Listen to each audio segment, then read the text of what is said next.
रे सा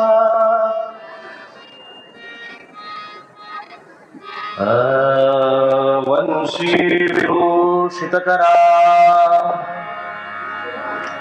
नवनीरदाभा पीतांबरा तरुणबिंब फलाधरोष्ठात्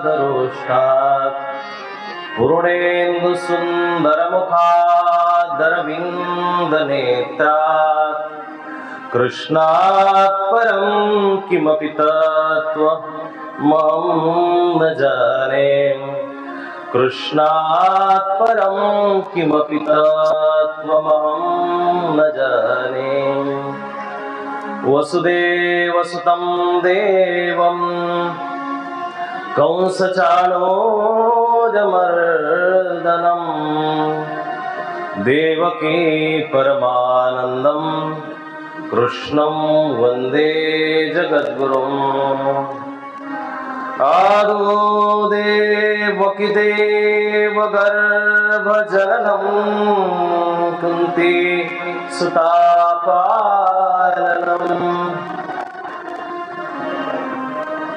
आदो देवकी देवगर्भजननं गोपीगृहे वरदनं मायापुतना जीवतापहरणं गोवर्धनं धारणं कंसच्छेदनकौरवादिहननं कुन्तीसुतापालनम् एतद्भागवते पुराणकथितं श्रीकृष्णलीलामृतम्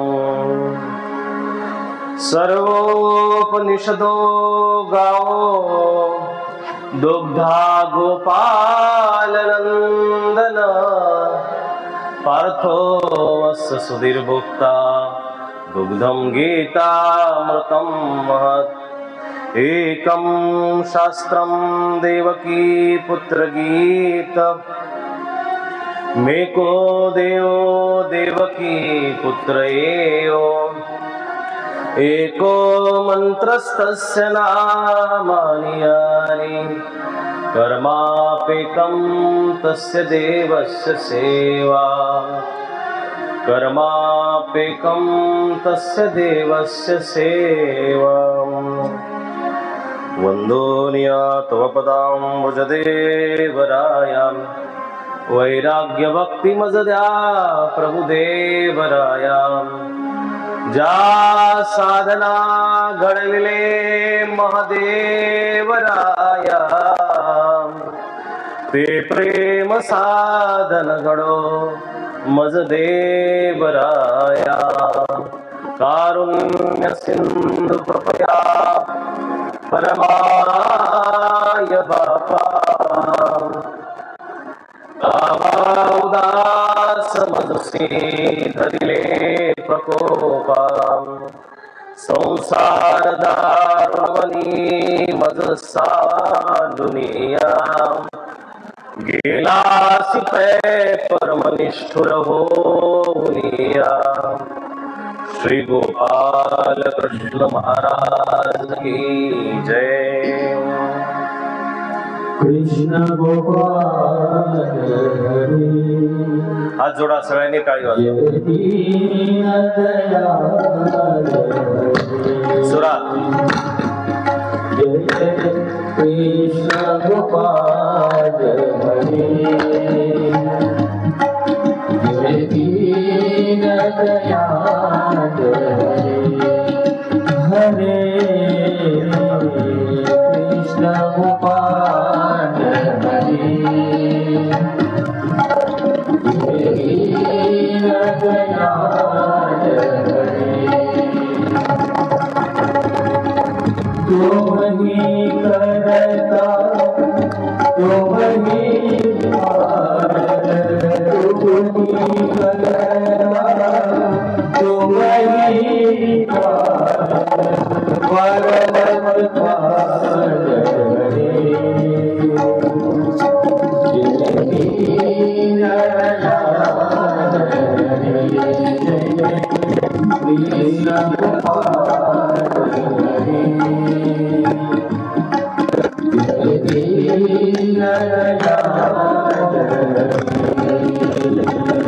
बाहेर असलेली बाहेर जगाकडे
हात वरती करा, हात वरती करा, पुरुष मंडळी हात वरती करा, पुरुष मंडळी।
मधून येणारी मंडळी, आई खाली इकडं, रस्ता चुकले तुम्ही तिकडं. अरे या या या या, कथेला आल्याबद्दल तुमचं स्वागत. आपली स्पॉन्सर धर्मक्षेत्रे कुरुक्षेत्रे समवेतायुत्सव मामका पांडवश्चे किम कुर्वत संजया. एकच श्लोक वाटते, 4 दिवस झाले एकच श्लोक म्हणणं सगळं. धर्मक्षेत्रे कुरुक्षेत्रे समवेता युत्सव. आदरणीय बाबा दंडवत प्रणाम, आदरणीय दादा दंडवत प्रणाम, आदरणीय संत महंत तपस्विनी वर्ग, आपल्या सर्व गुरुयांना, ताईंना, माईंना दंडवत प्रणाम. उपस्थित पाठीमागच्या आया, बहिणी, बालगोपाल, ज्येष्ठ श्रेष्ठ सगळे राजकीय सामाजिक धार्मिक क्षेत्रातील मान्यवर, ज्यांनी ग्रंथपूजन केलं त्यांना म्हणा कथा ऐकायला लागते, नुसतं फक्त फोटो या म्हणा. मध्ये या, बाहेर बसलेली मंडळी सगळे उभे या, मध्ये या. मध्ये आल्यानंतरच कथा सुरू होणार आहे. तशी कथा सुरू झाली, कथा कोणासाठी थांबत नसते, थांबवायला पण पाहिजे. कथेचं मोल तुमच्या लक्षात घेण्यासारखं आहे. ते कथेचं जर महत्व तुम्हाला नसेल तर तुमच्या जीवनातल्या व्यथा कधी संपणार नाही. तुमच्या जीवनातल्या व्यथांवरती सगळ्यात सगळ्यात मोठा औषध कथा आहे. तव कथामृतम तप्त जीवनम. ईश्वराची कथा आपल्या तापलेल्या जीवनाला शांत करत असते. धृतराष्ट्र उवाच धर्मक्षेत्रे कुरुक्षेत्रे समवेता युत्सव. आजच्या मला वाटतं आजच्या भागामध्ये आपण पहिल्या अध्यायाला पूर्णविराम देऊ. इथे श्रीमद्भगवद्गीता सुपनिषत्सु ब्रह्मविद्यायां योगशास्त्रे श्रीकृष्णार्जुन संवादे विषाद योगो नाम इथपर्यंत आपल्याला जायचं. विषाद का झाला अर्जुनाला हे तुम्हाला त्या दिवशी थोडंसं सांगितलं. विषाद आता खऱ्या अर्थानं अर्जुनाच्या जीवनातला जो विषाद आहे ना, तो विषाद ग्रस्त तो अर्जुन जरी असला तर त्याच्या विषादाला काही ना काहीतरी महत्व आहे, त्याच्या विषादाला किंमत आहे. त्याच्या समोर एक गोष्ट जरूर दिसतीये, अर्जुनाच्या समोर एक गोष्ट जरूर दिसती की भगवंताने प्रयत्न केला. काय प्रयत्न केला? त्याचा जो प्रयत्न आहे ना तो खूप खूप असा त्याला जेन्युइन प्रयत्न म्हणता येईल, सटीक प्रयत्न आहे त्याचा. त्यांनी जो प्रयत्न केलेला आहे तो प्रयत्न एवढ्या मोठ्या माणसाला बिलकुलही शोभत नाही. कृष्ण आणि कृष्णासारखा व्यक्ती मध्यस्थी करायला जाणे आणि ते पण पापी लोकांच्या जवळ जाऊन त्यांनी हात जोडून उभं राहणे आणि आपलं सगळं, त्यावेळेस तो द्वारकाधीश आहे एवढं पण लक्षात घ्या. एका स्वतंत्र प्रांताचा राजा आहे, स्वतःच्या अस्तित्वाला तो जुगारून एका मिनिटासाठी त्या भक्तांसाठी तिथं गेला आणि गेल्यानंतर हात जोडले. आज तो प्रसंग तुम्हाला ऐकायचा आहे. पांडवांना विचारलं की बाबांना तुमची काय अपेक्षा आहे देवा? अरे 14 वर्ष वनवासामध्ये राहिलो, 12-13 वर्ष वनवासामध्ये राहिलो आणि 13 वर्ष वनवासामध्ये राहिल्यानंतर आता काय अपेक्षा ठेवायच्या? केस पिकायला लागली. जे स्वतःच्या मनगटाच्या बळावरती प्राप्त केलं होतं ते एका मिनिटामध्ये निघून गेलं. भविष्यामध्ये जे भेटेल ते काय म्हणून टिकणार आहे?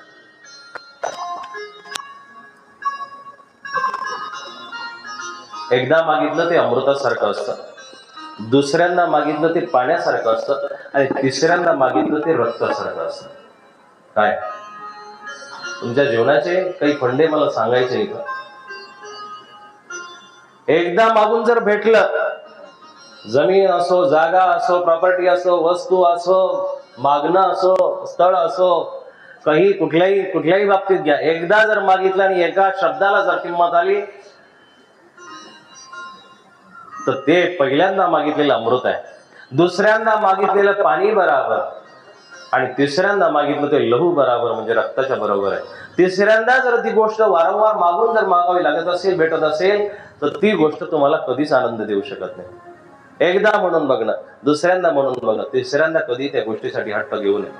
कृष्णाने अर्जुनाला पांडवादिकांना विचारलं, द्रौपदी उभी आहे, कुंती तिथं जवळ बसलेली माता आणि मातेसमोर आत्याबाई, अगं ह्या पोरांचं म्हणणं काय आहे नेमकं सांग मला. कृष्णा, अरे तुझ्यासारखा जगाचा नियंता, तुझ्यासारखा घडामोड करणारा, तुझ्यासारखा व्यवस्थापक, तुझ्यासारखा संचालक, तुझ्यासारखा अध्यक्ष अध्यक्ष हा शब्द गीतेतला, मय्या अध्यक्षेण प्रकृती सुयते सचराचर. तुझ्यासारखा अध्यक्ष जगाच्या पाठीवरती असताना काय तू मला विचारतोय? तू ठरव, तू जे ठरवशील ना ते योग्यच राहणार आहे, तू जे ठरवशील ते चांगलंच राहणार आहे, तू जे ठरवशील ते उत्तम राहणार आहे. आणि देवाच्या बाजूला जर निर्णय जर ठरवले ना तुम्ही, ईश्वर तुम्हाला कधीही चुकीची गोष्ट देणार नाही. परमात्मा कधीही चुकीची गोष्ट देत नाही, नीट लक्षात घ्या. ईश्वर जो देत असतो ना, देवाने एखाद्याला पांगळं बनवलं, पांगळं बनवून त्याच्या एका पायामध्ये त्यांनी अशी ताकद दिली की त्यांनी दोन पायाच्या बरोबर चालवलं. एखाद्याला आंधळं बनवलं, त्याच्या रोमामध्ये त्यांनी कान लावले आणि मग त्या माणसाला चाहूल सुद्धा समजत असे. एखाद्याला बहिरं बनवलं तरीही त्यांनी रोमामध्ये त्याची जागृती दिली, सामर्थ्य दिला आणि तो त्याला ऐकायची शक्ती दिली. तो कुठल्याच व्यक्तीला कमी अधिक देत नसतो, तो त्याच्या अधिकारानुसार बरोबर देत असतो. जैसा ज्याचा अधिकार तैसा पावला परमेश्वर. तसाच. आणि मग बघा, कृष्णाच्या जवळची जी पात्र आहे, कृष्ण समजावून घेताना तुमच्या लक्षात आलं पाहिजे की कृष्ण आपल्याला आपल्या प्रपंचामध्ये धारण करायचं आहे, आपल्या नासक्या दुसक्या प्रपंचामध्ये त्याला प्रतिष्ठित करायचंय, आपल्या त्या प्रपंचामध्ये त्याला अग्रमान्य मान द्यायचा आहे, अग्रज म्हणून अग्राधीश म्हणून मान द्यायचा आहे. मग तो कृष्ण थोडासा सोपा करून आपल्या जवळ जर आला तर तो नक्कीच तुम्हाला पकडता येईल, धरता येईल. हे यथामाम प्रपदन्ते, जशी जशी माणसं मला बघतात तसा तसा त्यांना मी समजतो. शिशुपाळाने त्याच्या पद्धतीने बघितला, दुर्योधनाने त्याच्या पद्धतीने बघितला, दुशासनाने त्याच्या पद्धतीने बघितला, कौरवाधिकाने त्याच्या पद्धतीने बघितला, त्याच्यानंतर अश्वत्थाम्याने त्याच्या पद्धतीने बघितला, पांडवाने त्याच्या पद्धतीने बघितला. नवे धर्मराज वेगळ्या दृष्टीने बघतो, कृष्ण वेगळ्या, अर्जुन वेगळ्या दृष्टीने बघतो, नकुल सहदेव वेगळ्या दृष्टीने बघतो, भीम वेगळ्या दृष्टीने बघतो. सगळ्यांची दृष्टी भिन्न भिन्न. हे यथामाम प्रपदन्ते स्थान तथैव भजामि. जो जसा मला बघेल तसा मी त्याला प्राप्त होईल आणि तशी त्याची माझी भक्ती करणार. हे त्याचं ब्रीद वाक्य आहे. तुमची दृष्टी कोणती आहे कृष्णाला बघण्याची, ती खूप महत्वाची आहे. तुम्ही शिशुपाळाच्या दृष्टीने बघता, अर्जुनाच्या दृष्टीने बघता, दुर्योधनाच्या दृष्टीने बघता, कुंतीच्या दृष्टीने बघता, यशोदेच्या दृष्टीने बघता. तुम्हाला जी दृष्टी प्राप्त झालेली ती दृष्टी कोणती ही शोधाशोध घेणं गरजेचं आहे. पांडवांना विचारलं की बाबांनो, अरे सांगा मला थोडंसं काहीतरी माहिती द्या, तुम्हाला नेमकं काय पाहिजे. धर्मराजाचं उत्तर न्यूट्रल होतं. स्वाभाविक आहे, त्याचा स्वभाव तसाच आहे म्हणून त्याने न्यूट्रल उत्तर दिलं. पण अर्जुन म्हटला की कन्हैया, एक गोष्ट अशी आहे, आमच्या पराक्रमाने आम्ही इंद्रप्रस्थ कमवलं होतं, ते गेलं, जाऊ दे. आता एवढा 12-13 वर्षाचा वनवास भोगला, आता काही राज्य उपभोग घेण्याची इच्छा नाहीये. तू एक काम कर, गेलास तर त्यांना फक्त एवढंच म्हण, नको हस्तिनापूर, नको इंद्रप्रस्थ, नको पृथ्वीवरचं राज्य, फक्त आम्हाला 5 गावं दे. कृष्ण म्हटला ठीक आहे, काही हरकत नाही. आणि भगवंत निघाल्यानंतर गेले, दुर्योधनाच्या ठिकाणच्या सभेमध्ये गेले. कृष्णाचा मान सन्मान इतका होता की भीष्मासारखे, कृपासारखे, द्रोणाचार्यासारखी माणसं ताडकन उभे राहायचे, ताडकन उभे राहायचे.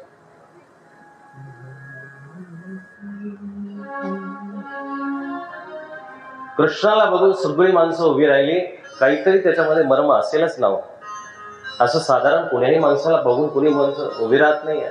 कृष्णाच्या स्वागताला सगळं ते हस्तिनापूर उभं राहिलं, सगळं हस्तिनापूर उभं राहिलं. आणि हस्तिनापूर स्वागतासाठी कृष्ण सगळ्यांना प्रणाम करतोय. आणि एवढा द्वारकाधीश असलेला पुरुषोत्तम व्यक्ती तरीही भीष्मादिकांच्या चरणावरती त्यांनी माथा टेकला. कारण ज्येष्ठांना प्रणाम करण्याची एक पद्धत आहे. मोठे समोर आपल्या बघितल्यानंतर जुन्या काळामध्ये बाया चपला काढायच्या, बाया पदर घ्यायच्या. आजच्या काळामध्ये पदरही कुणाकडे राहिला नाहीये, घेण्याची परंपरा राहिली नाहीये. नवे सासू सासरे किंवा ज्येष्ठ कुणी माणसं असतील, त्यांच्या समोर काय बोलतात, कशा पद्धतीनं बघतात, पाय ताणतात, काय सोप्यावरती पाय ताणून बस नका, असं करू नका आयांनो. पुढची पिढी आपल्या हातामध्ये आहे. गोव्याचे मुख्यमंत्री होते मनोहर पारीकर. लहानपणीचा त्यांनी किस्सा सांगितला की आम्ही शेतामध्ये टरबूज आणायला जायचो. टरबूज आणायला गेल्यानंतर तिथला जो शेतकरी आहे ना, तो आम्हाला लहान पोरांना बघून जी लहान आणि खिडकी सडकी थोडीशी जी फळं आहे ना, ती फळं द्यायचं. टरबूज जी द्यायचा तो अशीच निम्न जातीची टरबूज द्यायचं. ते घेऊन आम्ही यायचो आणि आल्यानंतर काय करायचं, आम्ही आमच्या उकिरड्यावरती म्हणा किंवा आजूबाजूला ती टरबूजाची बी टाकून द्यायचं. पाऊस पडला की ते टरबूज उगवायचे, पण उगवल्यानंतर एक लक्षात यायचं की त्या टरबूज जी उगवलेली आहे ती सुद्धा निम्न जातीचीच आहे. मोठ्या माणसाला कारण विचारलं की बाबांनो, तुम्ही टरबूज कुठून आणली होती? अमक्या अमक्या शेतातून आणली होती. कशी आणली होती? ते म्हणत, त्यांच्याकडे आम्ही मोठं टरबूज मागायला गेलो, पण त्यांनी धपाटा ठेवून दिला आणि धपाटा ठेवून दिल्यामुळं आम्हाला त्यांनी बारकी टरबूज दिली. त्या ज्येष्ठ माणसाच्या लक्षात आलं की बाळांचा, लहान मुलांचा दोष नाहीये, देणाऱ्याचा दोष आहे आणि बीजाचा दोष आहे. त्यांनी पाठीमागून निम्न दिलं, खालच्या स्तरावरच दिलं, थर्ड क्लास दिलं, त्याच्यामुळे पुढे उगवताना सुद्धा चुकीचं उगलं, त्याच्यामध्ये कुसंस्कार आले, फळ चांगलं लागलं नाही ना. तुम्हाला तुमच्या पिढीला पुढचं काही देत असताना हे भान जरूर ठेवता आलं पाहिजे की आपले संस्कार, आपलं वागणं, आपलं बोलणं, आपलं चालणं, आपलं पश्चन, शृण्वन, स्पृशन, जिगरण, हे गीतेने शरीराचे स्वभाव सांगितलेले, पाहताना, उठताना, बसताना, खाताना, पिताना, झोपताना, रडताना, गाताना, एवढ्या सगळ्या अवस्था सांगितल्या. या अवस्थेमध्ये तुमच्या त्या अवस्था बोलल्या पाहिजे, अवस्था बोलल्या पाहिजे. दादा, याला शास्त्रीय प्रमाण सांगतो मी. गोपिका, आता ते उद्या किंवा परवाच्या विषयामध्ये गोपिकांचं मला घ्यायचं होतं चित्र, पण गोपी कृष्णाच्या वियोगामध्ये रडतायत ना, त्या भोकाडपासून रडत नाही, तोंड वाचून रडत नाही, आग वाचून रडत नाही, त्याच्या वियोगामध्ये जे रडतायत ना, रुरुदम सुस्वरम, स्वरामध्ये रडतायत. रडण्याला एक स्वर आहे ना. आनंदामध्ये रडत असताना तुम्ही कसंही रडत असाल, पण जेव्हा एखाद्याचा मृत्यू झाला, आणि नाशिक भागामध्ये विशेष करून त्या प्रथा आहे, एखाद्याच्या जर तो बघायचं असेल तर त्याच्या त्या अंत्ययात्रेला जा, तेव्हा ती माणसं रडतात, आणि रडतात ती अशा पद्धतीला रडतात, त्या बाया रडतात, स्पेशल काय कुठून शिकून आलेले काही सांगता येत नाही, पण रडण्याला इतका सुंदर स्वर आहे. ते मला शिकायचे, ते ऐकायचे. पुढे या अशोकराव, या पुढे.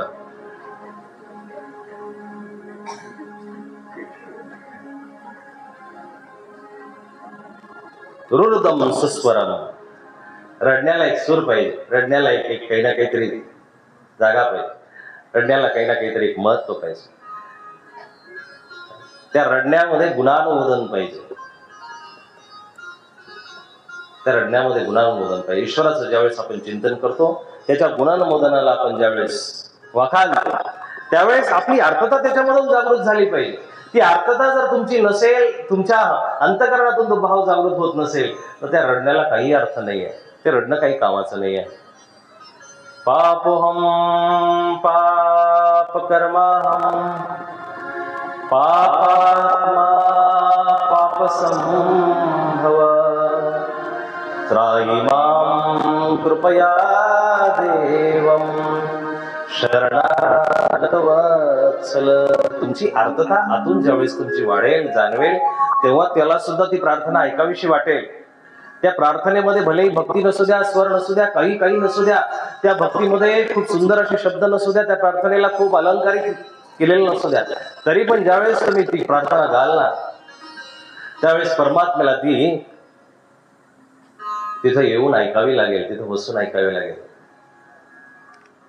छोटासा प्रसंग, जनाबाईचा प्रसंग आहे. सकाळच्या वेळेला उठायची, सकाळच्या वेळेला उठली आणि उठल्यानंतर जात्यावरती दळायची, आणि दळता दळता भगवान गोपाल कृष्णाचं भजन गायची, आणि भजन गाता गाता ते पीठ धान्य दळतीये, खाली पीठ गळतंय, पण त्या भजनामधली सकाळची जी आर्तता आहे ती इतकी वाढली, इतकी आर्तमय स्वरामध्ये ती प्रार्थना करायला लागली की साक्षात भगवंताला बाल रूपाने, एक यवन कुमार रूपाने तिथं येऊन तिचं जातं दळावं लागलं. जात्यावरचा भार त्या कृष्णाने घेतला, आणि अचानकपणे जरा भाडावरती आली, आणि भाडावरती आल्यानंतर बघितलं तिला ते समोर साक्षात ज्याचं आपण वर्णन करतोय, जो युगायुगापासून अतृप्त आहे, जो युगायुगापासून लांब आहे, जो युगायुगापासून अलभ्य आहे, तो एका क्षणामध्ये समोर बसलेला आहे, आपल्या दळण्यासाठी बसलेला आहे. आणि मग भाव विभवती होते. जनाई करीते हरी भजन, जनाई करीते हरी भजन, जनाई करीते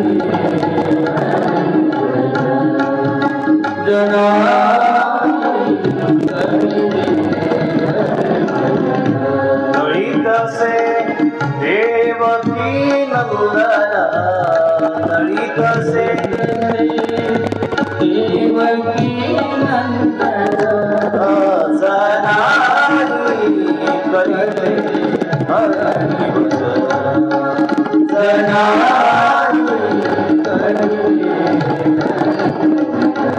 गणित से देवकी नंदन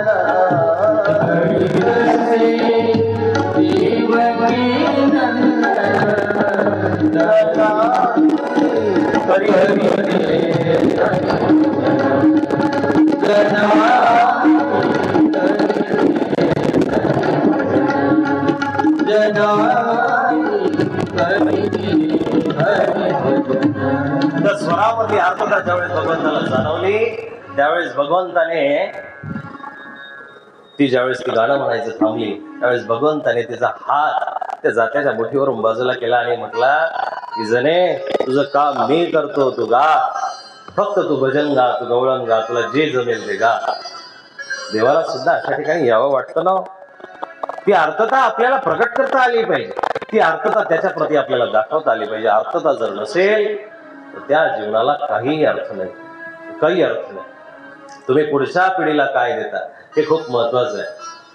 तुमच्या पासून पुढची पिढी आहे ती पिढी जर सुसंस्कारित झाली ती पिढी जर योग्य निर्माण झाली तरच तुम्ही या संसाराचे खऱ्या अर्थानं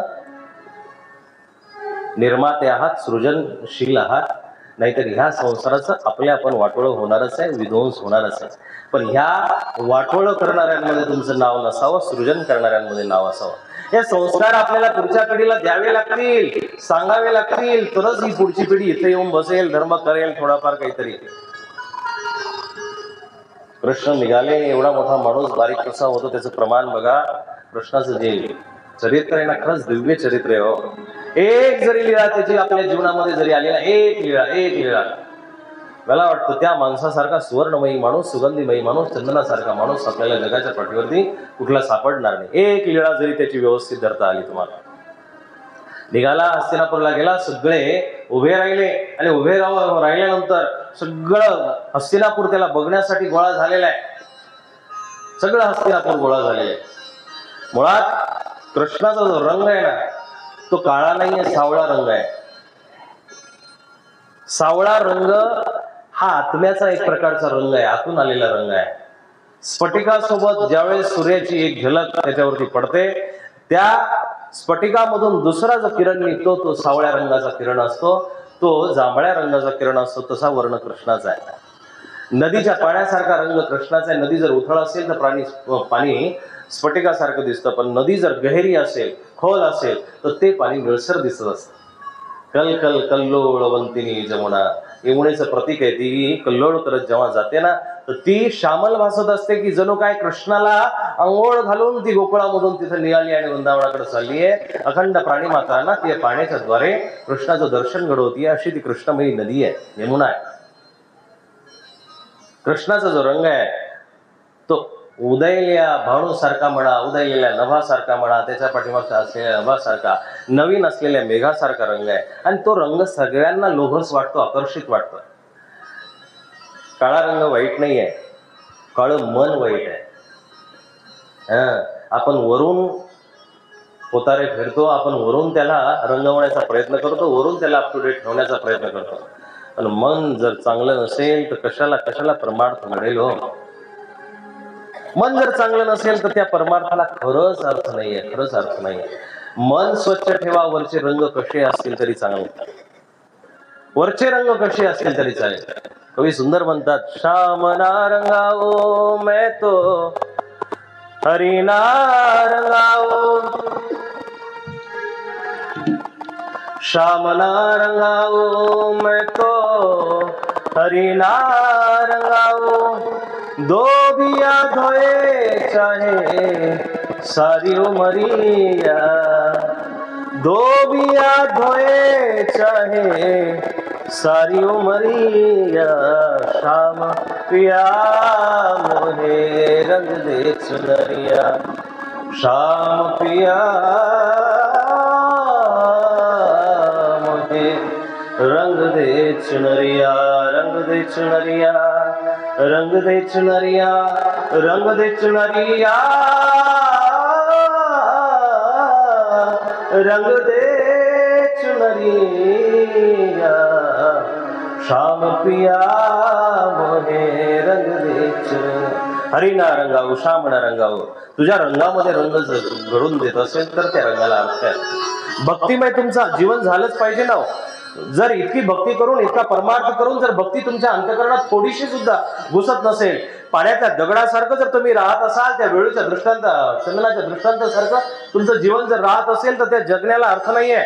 जंगलामध्ये जर ते एक चंदनाचं झाड असेल तर त्या चंदनाच्या झाडाच्या अवतीभोवती सगळी झाडं वेधतात दादा, बरं का, सगळी झाडं त्याच्या आसपासची वेधतात.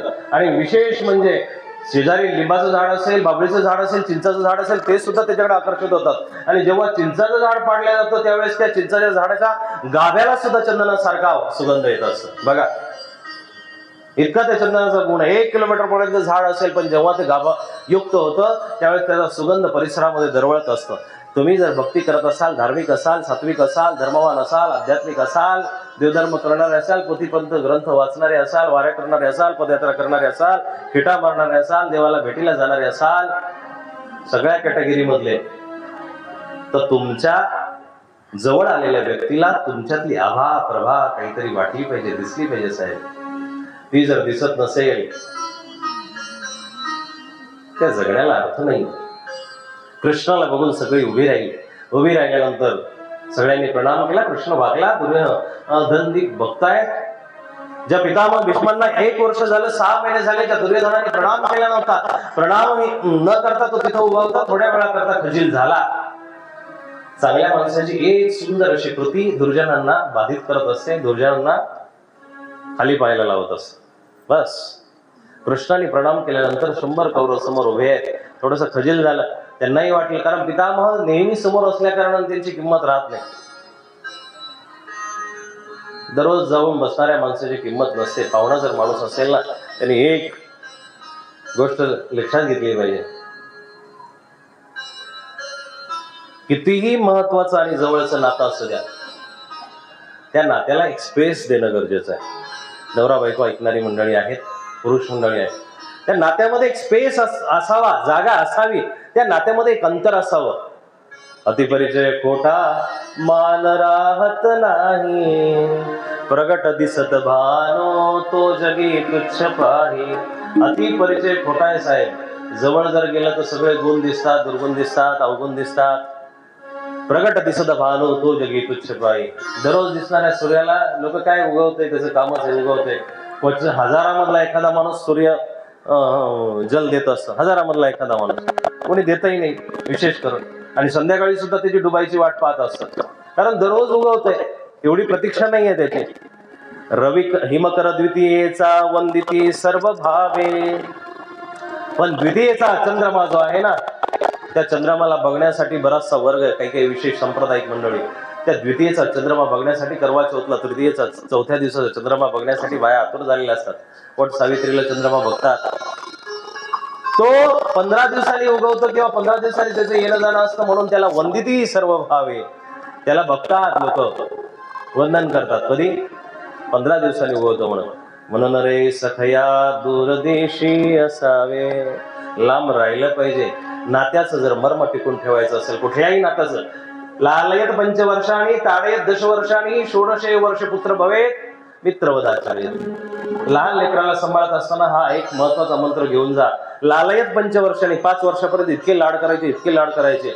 आणि मग 5 वर्षाचं झाल्यानंतर 16 वर्षापर्यंत ताडयत षोडश वर्षांनी, 16 वर्षापर्यंत पोरग वळ उठेपर्यंत ठोकलं पाहिजे. हे या व्यासपीठातून अधिकाराच्या वाणीने याच्याकरता सांगतो, कारण पुढच्या पिढ्या बर्बाद व्हायला लागल्या.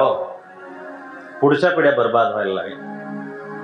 तुम्ही जबाबदार आहात. तुम्ही आम्ही सगळे जबाबदार. या समाजाला जर कीड लागली असेल तर तुमच्या आमच्यामुळे लागलेली आहे. दुर्योधनाधिक निर्माण झाले, त्यांच्याकरता, त्यांचा संहार करण्याकरता भगवान कृष्णाने आपलं देवत्व सोडून, या जगाचा सगळे नीती मूल्य सगळे सोडून, सगळ्यांना बाजूला ठेवून त्यांनी त्या दिवशी एक निर्णय घेतला की हे सगळं संपलं पाहिजे, हे पापी संपले पाहिजे.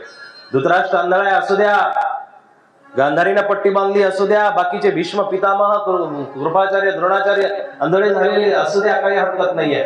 मला आंधळ होऊन चालणार नाही. कृष्णाचा पवित्र आहे, कृष्णाची मग मी काय. प्रत्येकाने असा कृष्ण ही होणं गरजेचं आहे. कृष्ण चरित्र जर तुम्ही ऐकत असाल तर ही पण एक महत्वाची गोष्ट घेऊन जा की कुठलंही पोरग खराब आचरण करताना दिसत असेल, कुठलाही व्यक्ती चुकीचं आचरण करताना दिसत असेल, सार्वजनिक तुमच्या कुळाची बैठक घ्या, तुमच्या परिवाराची बैठक घ्या आणि बैठक घेतल्यानंतर त्याला समज घाला, 4 लोकांमध्ये त्याची समजूत काढा, 4 लोकांसमोर त्याला थोडासा अपमानित करा. समजून जर गेला तर चांगली गोष्ट आहे, नसेल समजून जात तर 4-8 दिवसांनी त्याच्यावरती परत दुसरी बैठक घ्या, थोडंसं आणखी दरडावून सांगा. एखाद्याला साम दाम दंड भेद हे वशीकरणाचे 4 मंत्र आहेत. साम म्हणजे साम्यतेने, दाम म्हणजे पैसे देऊन, एखादी त्याला वस्तू लागत असेल तर त्याला वस्तू देऊन टाका. साम दाम दंड, नसल गपचूप ऐकत तर दंड म्हणजे काठी हातामध्ये घ्या आणि 2-4 पोटऱ्यावरती घोळ काढल्याशिवाय थांबू नका. रडू द्या, गागू द्या, निघून जाईल 2 दिवस 4 दिवस निघून जाईल, काही हरकत नाहीये. पण गंमत अशी आहे दादा, जर ती पिढी बिघडली, तो जर पोरगा बिघडला तर ह्या सगळ्या समाजाचं जे त्यांनी या समाजामध्ये दुष्कृत्य केलं ते सगळं पाप तुमच्या माथी येणार आहे. या पापाचे भागीदार बनू नका. पहिल्या दिवशी मी सांगितलं की जननी जने तो दाता जन या भक्त जने या शूर, नाही तो बांझ भई मत गवा अपना नूर. आई तुला जन्माला द्यायचा असेल तर सुंदर दात्याला जन्म दे, शूराला जन्म दे, या भक्ताला जन्म दे. तीनच माणसं या जगाच्या पाठीवरती कल्याणकारी, भक्तजनय्या दाताजनय्या शूर, नाही तो बांझ भई मत गवा अपना नूर. त्यापेक्षा वांझ राहिलेलं बरं म्हणतात कवी, म्हणतात कबीर म्हणतात की त्यापेक्षा कुणालाच जन्म देऊ नका. पण ज्या पुत्रांनी ज्या लेकरांनी समाजाचं अहित केलं अशा लेकरांना जन्म देणं चुकीचं आहे. अशा लेकरांना जन्म देऊन फायदा नाही. दुर्योधनाधिकार समोर कृष्ण उभे राहिले आणि उभे राहून म्हणतात की बाबांनो, मी एका कामासाठी आलोय तुमच्याकडे, तुम्ही शांततेनं सगळे ऐकून घ्या.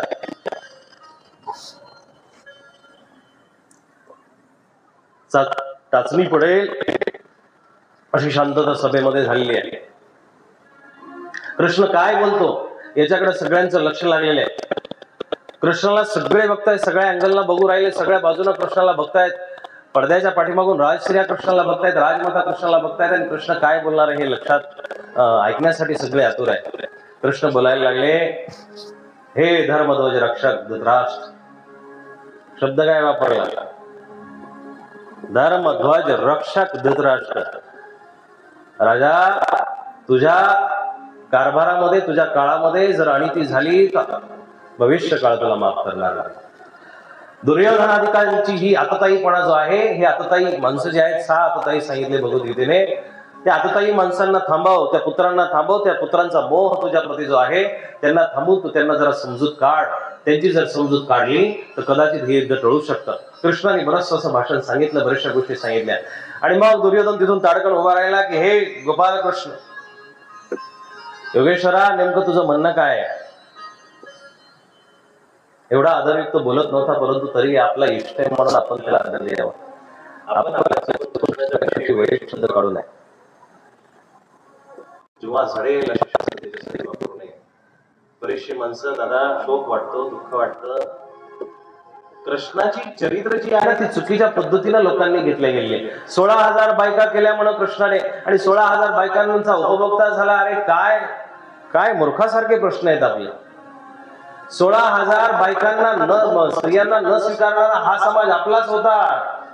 आई म्हटली, तू तोंड काळं केले, निघ, माझ्या घराचा दरवाजा तुझ्यासाठी बंद आहे. बाप सुद्धा हेच बोलला, भाऊ सुद्धा हेच बोलला, मी तुझा भाऊ नाहीये, काय राखी बांधायला येऊ नको, काही नको. त्या 16,000 ज्या बंदी केलेल्या होत्या ना कन्या, त्यांच्यासाठी ह्या आईबापांनी, आपल्या समाजातील लोकांनी त्यांना टाकून दिलं. आमच्या घरी येऊ नका म्हटले. काय करायचं? कृष्णाचं ते लहान वदन, कृष्णाचा ते चेहरा बघून त्यांनी सगळ्यांनी अंबार दाखवला की हे जगन्नाथा, हे पतित पावना, हे दीन दयाळना, आता तुझ्याशिवाय आम्हाला कोणी आधार नाही, तुझ्याशिवाय कोणी आधार नाही. प्रार्थना करायला लागल्या, गडबडा लोळायला लागल्या, तसं सोडून दिले आणि तूच आता आमचा स्वीकार कर कृष्णा. तू आमचा स्वीकार जर केला तर या जगामध्ये आम्हाला थोडंसं सन्मानाने जगता येईल, थोडासा मान मिळेल, थोडासा सन्मान मिळेल, 4 लोक आमच्याकडे आदराने बघतील. आणि मग ते कृष्णाने त्यांना स्वीकार केलेले प्रत्येकाचं पाणी ग्रहण केलं. आणि पाणी ग्रहण करून सुद्धा कृष्ण व्यभिचारीपणाने वागलेले नाहीये. कृष्णाच्या जीवनामध्ये असे काही प्रसंग घडले. दुर्वासाला भेटायला जात असताना रुक्मिणी जेव्हा चालली त्यावेळेस गंगेला काय सांगू म्हटली, तर त्यावेळेस कृष्ण भगवंत म्हणतात की सांग, 16 सहस्त्र भोगून नारी परी असे तो ब्रह्मचारी. मी 16 सहस्त्र नारींना भोगून सुद्धा ब्रह्मचारी असेल तर हे म्हणे आम्हाला वाट दे. दिली वाट. तिकडून येताना दुर्वासांना विचारलं की तुम्ही आता आम्ही नदी पार करून कसं जाऊ? त्यावेळेस दुर्वास सुद्धा म्हणतात की येताना काय बोलले ते म्हटले कृष्ण ब्रह्मचारी आहे असं यमुनेला वचन दिलं आणि कृष्णाने यमुनेला वाट दिली.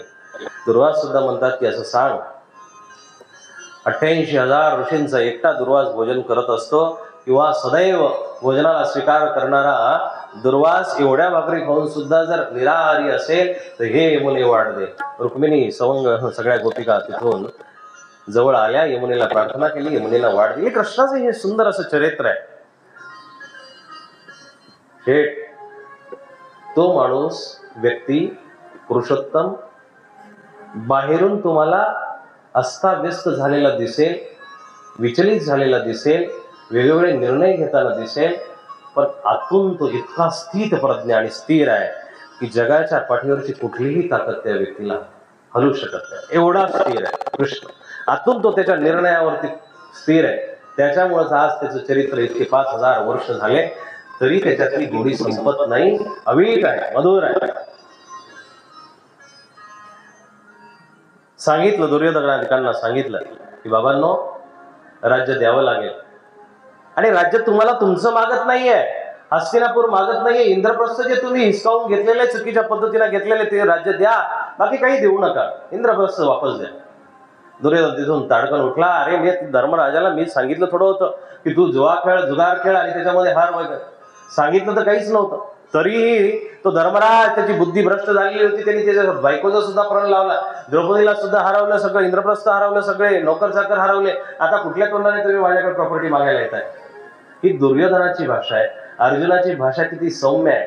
अर्जुन म्हणतो 5 गावं दिले तरी चालेल आणि मग दुर्योधनाचा शब्द आहे 5 गावं काय सुईच्या टोकावरती बसेल इतकी सुद्धा जागा देणार नाही. हे आता ताई माणसाचं लक्षण आहे. काय दुर्योधन शेवटच्या टायमाला जर वेळ जर भेटला तर दुर्योधनाचा सुद्धा प्रसंग सांगेल मी. काहीच राहिलं नाही ना त्याच्याकडे सुद्धा. ज्या कमीत कमी जिवंत असताना हयातीत असताना राजकुमार तरी म्हटलं जात होतं, पण शेवटच्या समयाला चितेला अग्नी द्यायला पोरग घाबरत घाबरत आलं आणि त्यांनी सुद्धा डोळे झाकून घेतले, निघून गेलं. आता ताई माणसाचे असे हाल होत असतात जीवनामध्ये जगत असताना. एक तुम्ही जर ज्येष्ठ असाल ना, मोठे असाल तर मोठ्या माणसाचं एक कर्तव्य आहे. आपले आईबाप जिवंत असतील तोपर्यंत भलेही भावांशी भांडा, बहिणीशी भांडा, कुणाशी भांडत असाल तुम्ही, परंतु एकदा का तुमचे आई वडील गेले ना, तर आई वडील गेल्यानंतर तुम्ही जर घरामध्ये मोठे असाल तर तुम्हाला त्या बापाची जागा घेता आली पाहिजे. तुमची जी पत्नी आहे तिला आईची जागा घेता आली पाहिजे. लहानांना करू द्या, उत्पात करू द्या. बडन को क्षमा, छोटन को अपराध. मोठ्या माणसांनी क्षमा करावी आणि छोट्यांनी अपराध करावे, तर हा संस्कार टिकून राहणार आहे. पण उलट व्हायला लागलं, मोठे अपराध करायला लागले आणि लहाने माफ करायला लागले. कसं जमेल? कसं जमेल? जमणार नाही. माणुसकीला वागत असताना आपल्याला त्या घराला घरपण देता आलं पाहिजे, घराला पवित्रता देता आली पाहिजे, घराला जपवणूक देता आली पाहिजे, घर जपून ठेवता आलं पाहिजे. आज फ्लॅट संस्कृतीमध्ये आपण 4 बॉक्स काय विकत घेतो, 3 बॉक्स काय विकत घेतो, 1 BHK 2 BHK 3 BHK लॉनवाला अमका डमका रो हाऊस काय विकत घेतो आणि त्या 4 भिंतीमध्ये आपण स्वतःला स्वतंत्र समजतो. पण नाही, तुम्ही सुद्धा त्या दाराच्या कुत्र्यासारखे बांधलेले आहात. त्या 4 भिंतींमध्ये दारावरच्या कुत्र्यासारखेच बांधलेले आहात. जास्त काही तुमचं स्वतंत्र नाहीये, फक्त तो दारापुरता बांधलेला आहे. तुम्ही 4 खोलीपुरतं बांधलेला आहे. तुमच्या भावना तुम्ही त्याच्यामध्येच टाकून दिल्या. तुमच्या भावना सगळे स्वप्न तुम्ही त्या 4 खोल्यांमध्ये दाबून टाकले. काय त्या जगण्याला अर्थ आहे? संकुचित जगणं जगू नका, विस्तृत जगणं जगा. मोठ्या माणसासारखं जगणं जगा, विस्तारित जगणं जगाल तर या समाजामधल्या असलेल्या शोकांतिका, या समाजामधल्या असलेल्या कमतरता तुम्हाला दिसतील आणि तुम्ही पुढे जाल. आणि मग धर्मक्षेत्रापासून जरी सुरुवात झालेली असली, धर्मक्षेत्र जरी आपण म्हणत असलो, धर्म काय हा सगळ्यात सोपा जर धर्म तुम्हाला ऐकायचा असेल ना, तो धर्म म्हणजे माणुसकीचा धर्म आहे. याच्या पलीकडचा धर्मच नाहीये दादा. माणुसकी ज्याला जपता आली, नीतिमत्ता ज्याला जपता आली, नियती ज्याला समजली आणि संस्कार ज्याला समजले, या संसाराची खऱ्या अर्थानं बांधणी ज्याला समजली, गरज ज्याला समजली, तोच खऱ्या अर्थानं तो माणूस धार्मिक आहे. धार्मिक आहे.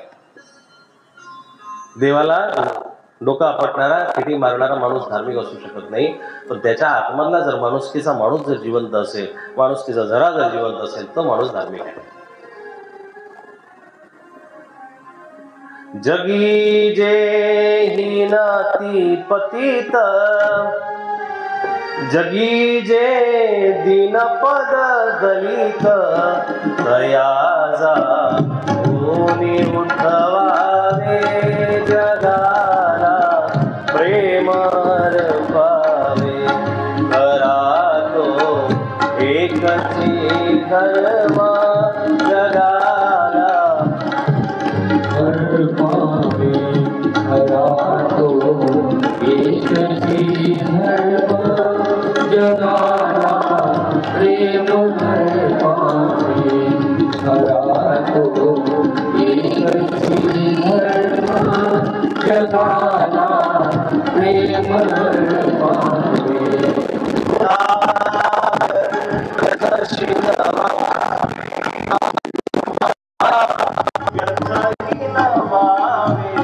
कुणाला व्यर्थही नवावे, कुणाला व्यर्थही नवावे, समस्ता मानावे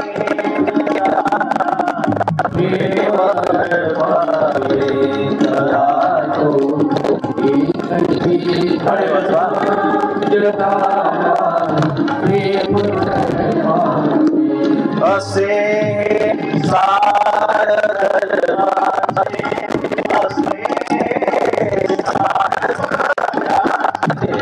असे हे सार धर्माचे, असे हे सार धर्माचे, पराहा प्राणही द्यावे जगाला प्रेम एकची धर्म जगाला प्रेम पावे, करा तो एकची धर्म जगाला प्रेम पावे. जगाला प्रेम परोपकाराय पुण्याय पापाय परपीडनम. दुसऱ्यावरती उपकार करणे याला पुण्य असं म्हणतात आणि दुसऱ्याचा छळ करणे याला पाप असं म्हणतात. किती सोपी धर्माची परिभाषा आहे, किती सोपी परिभाषा आहे. या परिभाषा आपल्याला जमल्या पाहिजे ना. जगत असताना नका देवाला जाऊ, खेट्या मारू, नका वाऱ्या करू, पदयात्रा करू, नका देवाजवळ जाऊन बसू. पण एवढा जरी माणुसकीचा झरा तुमच्यामध्ये जर जिवंत असेल ना, अमृतातही पैजा जिंके, अमृताला सुद्धा जिंकून टाकणारं तुमचं चरित्र निर्माण होईल. दुर्योधन म्हटला, कृष्णा 5 गावं सुद्धा काय एका सुईच्या टोकावरती तुला बसेल अशी जागा मिळणार नाही. एका सुईच्या टोकावरती बसेल इतकी पण जागा आम्ही त्यांना देणार नाही. आणि असं बोलल्यानंतर झालं असं, कृष्ण तिथून जायला निघाले. मग दुर्योधनाने विनंती केली की दुर्योधना, कृष्णा अरे बाबा तू आलास, जाऊ दे माझ्या बोलण्याचा राग नको मानू, पण आलास तर एक काम कर ना, आता तू आलाय तर जेवून जा. जेवण जर केलं तर आम्हालाही बरं वाटेल. देव थोडासा निशब्द झाला, समोर उभा राहिला आणि उभा राहिल्यानंतर देवाचे बोल आहेत. दुर्योधना गंमत अशी आहे, तुझ्याकडे मी जेवण केलं असतं पण तुला माझ्याविषयी आदर नाहीये, त्याच्यामुळे मी तुझ्याविषयी 2 महत्वाचे जेवणाचे नियम आहेत. ज्याच्याकडं खाऊ घालण्याची भावना असेल त्याच्या इथं भोजन करा.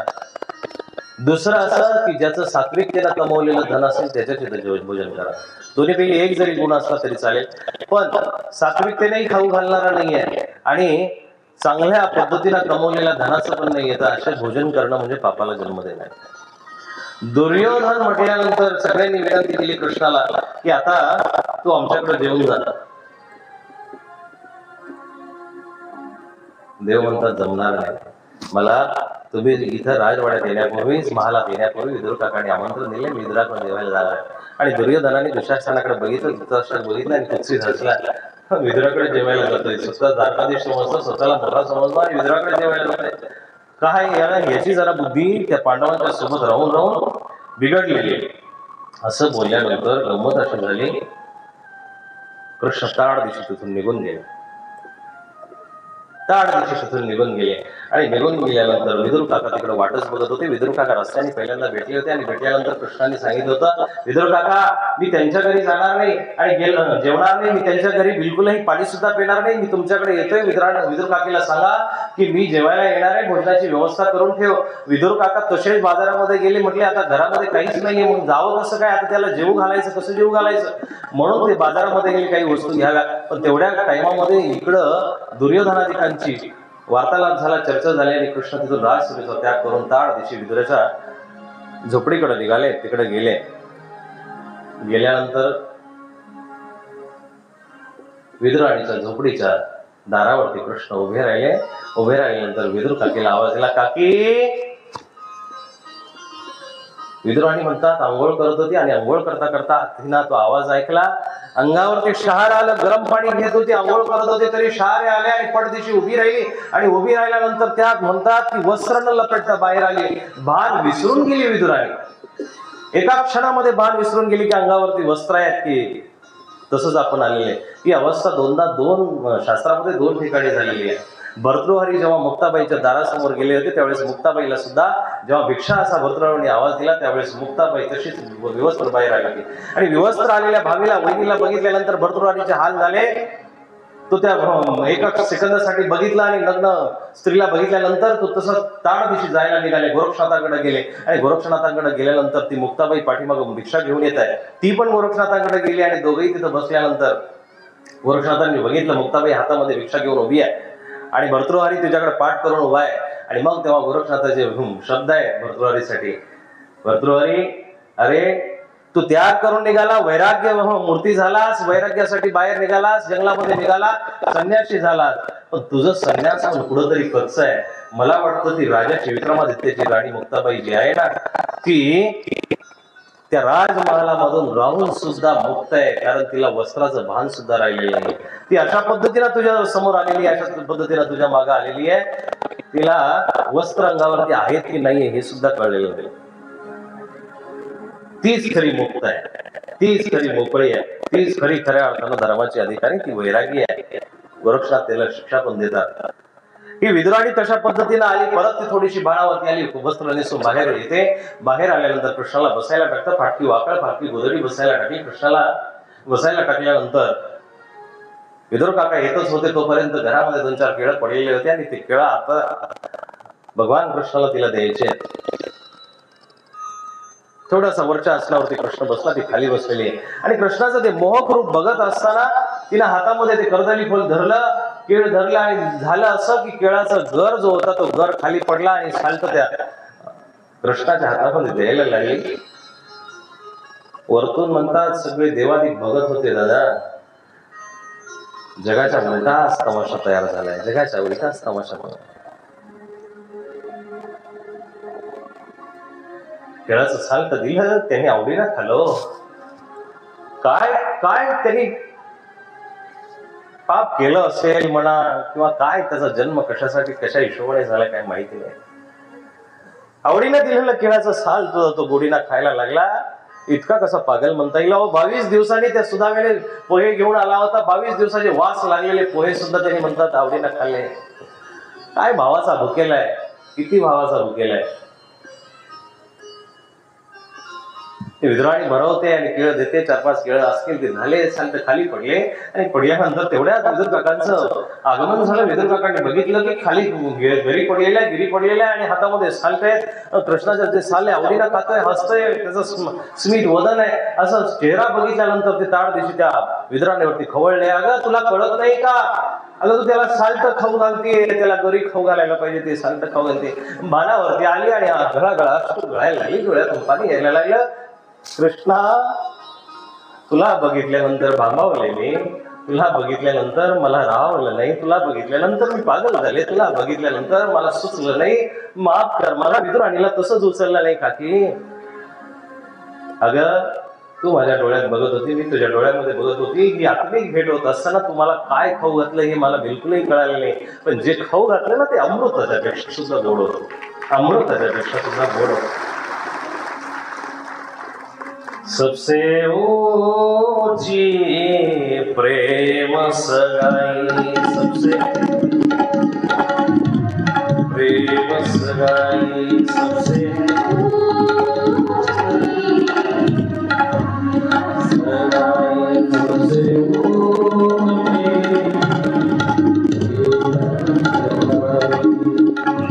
दुर्योधन का मेवा त्यागो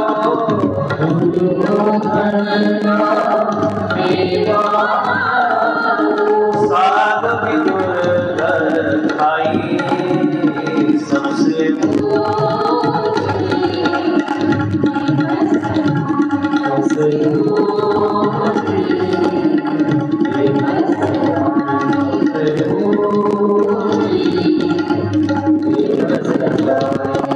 प्रेम के बस पारथ रथ हाक्यो प्रेम के भूल गए ठकुराई भूल गए सबसे ऊंची प्रेम सगाई सबसे ऊंची प्रेम सगाई सबसे ऊंची प्रेम सगाई ऐसी प्रीत बड़ी रंधावन ऐसी प्रीत बड़ी वृंदावन ऐसी प्रीत बड़ी वृंदावन ऐसी प्रीत बड़ी वृंदावन गोपियन नाच नचाई गोपियन नाच नचाई सबसे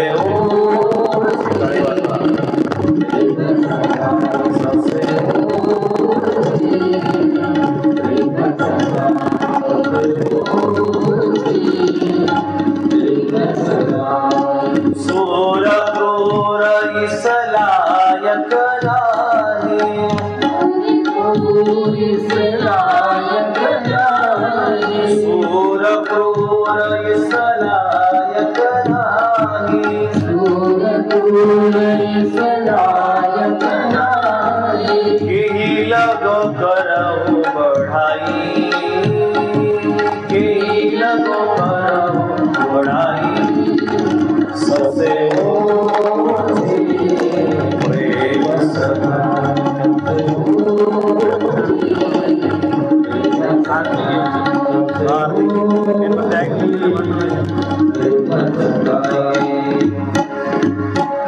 दुर्योधन का मेवा त्याग सार विदुर खाई सहा नंतर जेवायला बसणारे काही आणलं का दिलं का मग त्यावेळेस विदुर काकांनी साग आणलेला होता ती भाजी आणली होती काय ती बनवते तेव्हा खाऊ घालते आणि त्रिभुवनातले लोक आनंदाने बघतायत की कृष्णाचं जे मोह रोपड कृष्णाचा जो व्याकुळपणा आदर्शपणा त्या सगळ्यांना दिसला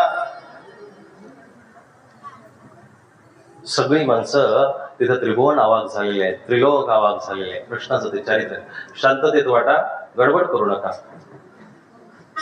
आपल्याला कथा ज्या पद्धतीने संपवायची त्याच पद्धतीने व्यवस्थित संपवूया तुमचं माझ्याकडे लक्ष असलं पाहिजे शेवटच्या समयाला आपल्याला भजनी घ्यायचंय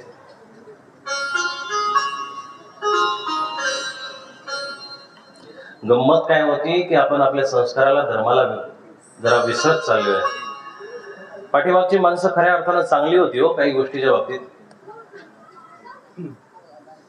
मागची माणसं खरी चांगली होती ते संस्काराला थोडेफार जपायचे थोडंफार समजून घ्यायचे आजकाल काय होतंय की आपल्याला कथेचं प्रवचनाचं आपल्या धर्माचं गांभीर्य लक्षात येत नाही त्याला जर तुम्ही गांभीर्याने जर घेतलं ना तर धर्म तुमच्या अंतःकरणात पोचल्याशिवाय राहणार नाही त्या धर्माचा सुगंध इतरांना सुद्धा गेल्याशिवाय राहणार नाही पूर्वीच्या काळी म्हणतात दारावरती कुत्र याच्यासाठी बांधल्या जायचं की घरामध्ये कोणी तिराईत माणूस बसू नये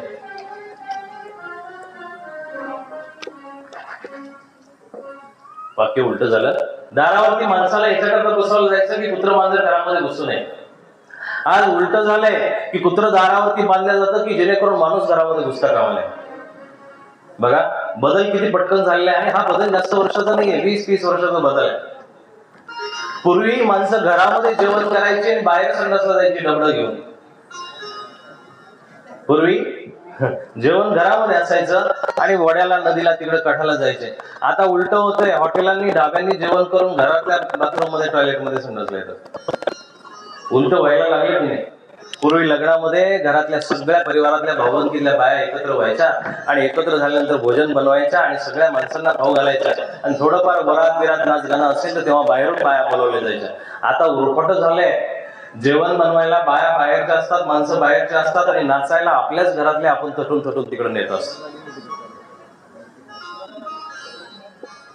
अश्लीलतेला जन्म देऊ नका. एक गोष्ट नीट लक्षात घ्या, आपल्या धर्माची हानी जेवढी आपण केलेली ना, ती हानी आतापर्यंत कोणीच केलेली नाहीये. नको त्या प्रथा आपण घुसडायला लागलो, नका त्या चुकीच्या गोष्टी आपण आपल्या धर्मामध्ये घुसवायला लागलो आणि जेणेकरून आपण धर्माला बाधित करायला लागलो आणि वरून धर्माच्या गप्पा ऐकायच्या, धर्माच्या गोष्टी सांगायच्या, धर्माचे यज्ञ म्हणा, धर्माचे काही कार्यक्रम आयोजित करायचे नाही. जो धार्मिक आहे, धर्मरक्षक आहे, त्यांनी धर्माचा कार्यक्रम करत असताना, धर्म जपत असताना, धर्म सांभाळत असताना अनेकांना धर्म शिकवावा आणि सोबत सोबत आपला धर्म सुद्धा पालन करावं.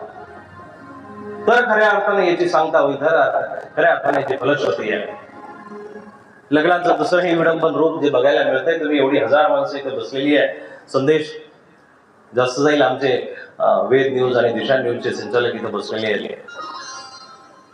ही माणसं आपला संदेश चांगलाच आहे, कारण इथून घेऊन गेलेलं चांगलं जगापर्यंत गेलं पाहिजे हा त्यांचा अल्प प्रयत्न आहे. तुमच्या आमच्यासाठी एवढी माणसं झगडतायत, मग आपण चांगलं का घेतलेलं आहे पाहिजे. चांगला संदेश मी तुम्हाला सांगतो, सामाजिक संदेश आहे. नवीन जे फॅड आपण चालू केले ना प्री वेडिंग शूटिंगचं, जरा बंद करा याला. का ते पण सांगतो, तुमचे शौक आहेत, तुमचे ठीक आहेत, आनंदाने तुम्ही साजरे करत असाल, आनंद व्यक्त करावा, तुमच्या पैशाची तुम्ही उधळण करत असाल, चांगली गोष्ट आहे. पण एक गोष्ट दादा नीट लक्षात घेण्यासारखी की जी हजारो मंडळी तुम्हाला आशीर्वाद द्यायला आली आहे, ब्राह्मणाच्या देवाच्या नद्यांच्या साक्षीनं तुम्हाला आशीर्वाद देण्यात येणार आहे आणि त्या सगळ्यांचा आशीर्वाद तुम्हाला प्राप्त होणार आहे. पण तुम्ही त्यावेळेस त्या माणसांसमोर तुमचं उघडं नागडं रूप प्रदर्शित करतायत आणि त्याला तुम्ही अश्लीलतेचं नाव देऊन समाजासाठी घातक ठरताय. समाजामध्ये चुकीच्या गोष्टींना प्रारंभ तुम्ही केलेला आहे. जो होणारा सासरा आहे, जो होणारी सासू आहे, होणारे जे माणसं आहेत ते तुम्हाला तिथे तोकड्या कपड्यामध्ये बघतायत. मला सांगा, जगाच्या पाठीवरती असा कोण माणूस आहे ज्यांनी कामाला क्रोधाला जिंकलेला आहे? तुम्ही समोर जर अशा पद्धतीने पेश झाला, परिवर्तित झाला, अशा पद्धतीने दिसला, मन आहे माणसाचं, मन आहे. आज जर परिस्थिती जर बघितली तर जगामध्ये ज्या कहाण्या आपल्याला ऐकायला येतात, पेपराच्या प्रत्येक पाण्यावरती दुःखद घटना आहे, प्रत्येक पानावरती पेपराच्या बलात्काराची, अत्याचाराची घटना आहे, प्रत्येक पानावरती खुनाची, हाणामारीची घटना आहे, चोरीची घटना आहे. चुकीच्या पद्धतीनं जगाला आपण कल देतोय, ह्या कलाला कुठेतरी थांबवा.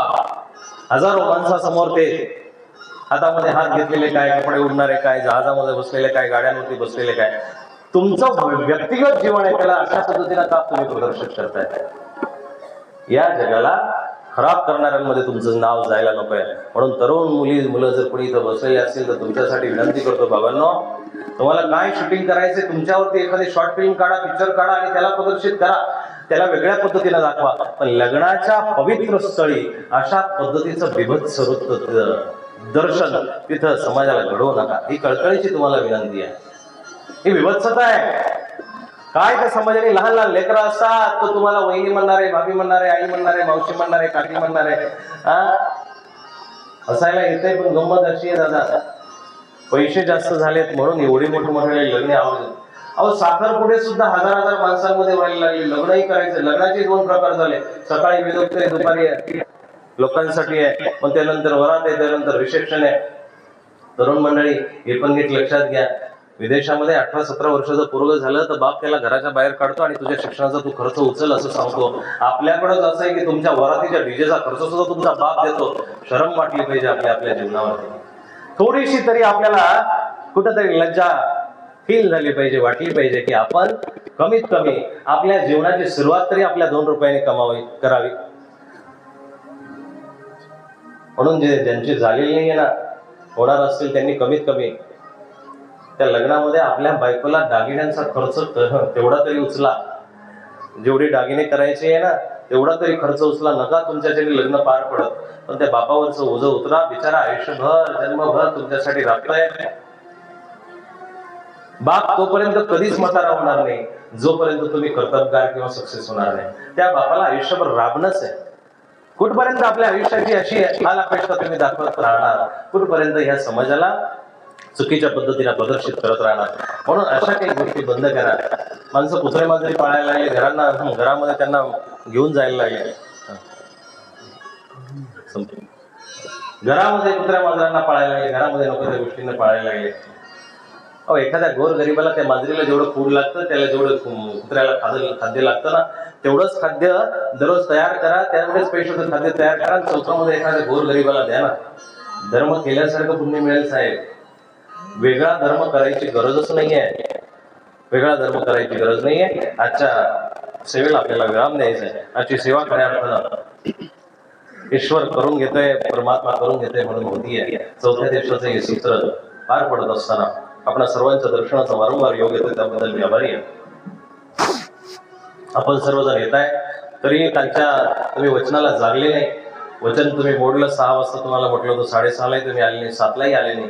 बरोबर 7:30 पावणे 8ला मंडप भरलाय. मला परत कालचं म्हणायला लावू नका, परंतु मला काय म्हणायचं हे तुमच्या लक्षात आलेलंच आहे. म्हणून वेळेवरती या. आणखी कदाचित उद्या परवा तेव्हा आपण ह्या कथेला विराम देणार आहोत. परंतु तुम्ही जर असा उत्साह दाखवला तर आपल्याला ही कथा पूर्णपणे चांगल्या पद्धतीने टोकाला नेऊन पोचवायची, जेणेकरून शेवटच्या समयाला का होईना, शेवटच्या दिवसाला का होईना, शेवटच्या सत्रामध्ये का होईना, कृष्ण इथं आल्याचं तुम्हाला भासलंच पाहिजे, भासलंच पाहिजे. अच्छा, कथेला विराम देऊया. गोविंद बोलो हरी गोपाल ताई वरती हात करा, वरती हात करा. गोविंद बोलो हरी गोपाल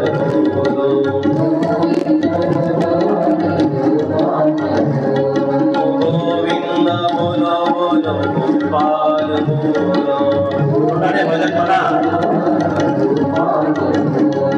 गोविंद बोलो हरि गोपाल बोलो.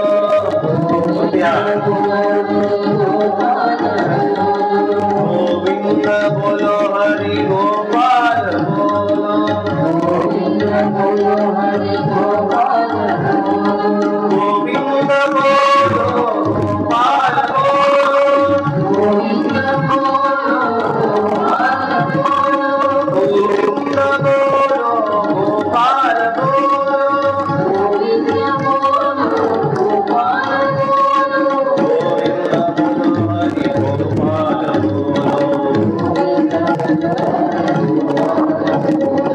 गोविंद बोलो हरि गोपाल बोलो. गोविंद बोलो हरि गोपाल